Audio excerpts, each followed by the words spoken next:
Dinas Pariwisata Kota Palembang akan meningkatkan pengawasan keamanan spot wisata di Kota Palembang, seperti di Jembatan Ampera dan juga Benteng Kota Besar, sebagai destinasi utama akan menjadi fokus menyusul kasus pemalakan wisatawan di Jembatan Ampera yang viral di media sosial.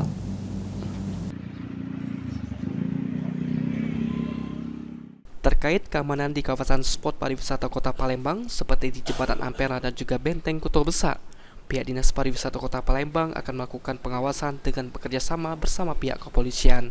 Kepala Dinas Pariwisata Kota Palembang Sulaiman Amin mengatakan keamanan dan permasalahan mahalnya parkir di spot pariwisata seperti di Jembatan Ampera dan Benteng Kota Besar akan menjadi fokus.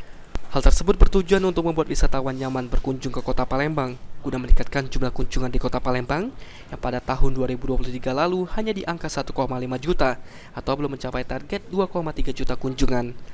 Untuk membuat wisata di Kota Palembang nyaman dan juga bebas dari oknum-oknum yang tidak bertanggung jawab, saat ini kepolisian, Satpol PP, dan juga Dinas Perhubungan sudah menyiapkan pos terpadu, mengingat adanya parkir dan juga pemalakan yang meresahkan akan merusak nama Kota Palembang.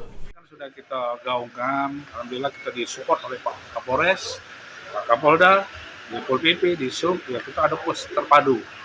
Jadi pos terpadu ini sudah bisa mengantisipasi tindakan-tindakan itu, termasuk parkir tadi. Nah, parkir sudah dibicarakan, mungkin akan dibahas karena ini kewenangannya Dinas Perhubungan, mungkin akan diatur lebih lanjut supaya mungkin apakah itu harus dilakukan secara resmi kan.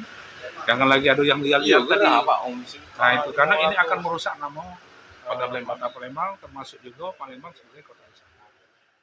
Sebelumnya, sebuah video viral di media sosial memperlihatkan seorang pria melakukan aksi yang diduga melakukan pemalakan terhadap wisatawan di Jembatan Ampera, Kota Palembang, Sumatera Selatan, Indonesia. Sandi Pratama,